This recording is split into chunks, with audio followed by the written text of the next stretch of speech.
That is how you find out your competitor's ACOS. I found a way to get this information without hacking or anything illegal. But before we get to that, why would you want this info? I've got 6 ways to use your competitor's ACOS data. Let's see how many you can figure out on your own. If we hit 20 comments, I can share a bonus competitive strategy link in the comments. I'll wait a moment. Go ahead.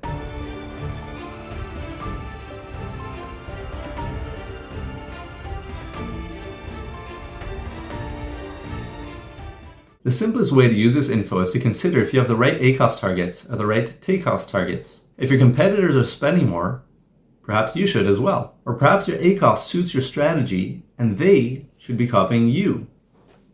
A second use for the data is to tell your boss or client that your ACOS is better than the competitors. Cue bonus discussion. A third use for the data is to get a reality check. If their ACOS is lower, maybe it's because they convert better.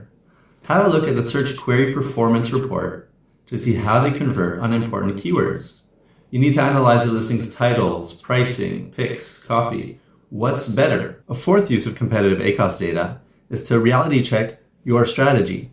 If you have a higher ACOS, but also a lot more impressions, maybe higher bids are the cost of that higher market share. Is that market share worth the ACOS? A fifth use for competitive ACOS data is to evaluate your placements.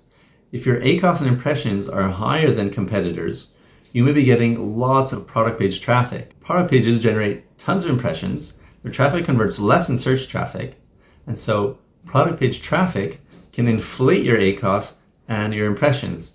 If you're seeing that kind of data, check your placements report. A sixth use of competitive ACOS data is to gauge if your margins are better or worse than competitors. Many Amazon sellers spend 100% of their margins on PPC. So if the competition have a 50% ACOS and you have 30%, it's possible that they earn a lot more from their sales, in which case, what should you do? You can try speaking to your suppliers or finding new suppliers or evaluating other things like your shipping costs and other points in your supply chain in order to bring your cost down and raise your margin. Okay, so that's what we can do with the information. Where do you find it? Go into your Amazon Ads account and under the left-hand navigation, you look at measurement and reporting, sponsored ads report, sponsored brands, category benchmark. You want to generate the data for at least 30 days to get a more meaningful view, right? The report shows you the data in the aggregate. They don't tell you any particular competitor's ACOS. They'll tell you the top quartile have this kind of ACOS, the bottom quartile have this kind of ACOS, in the middle, these are the kinds of numbers. However, you can see things for particular categories and subcategories what the difference performance numbers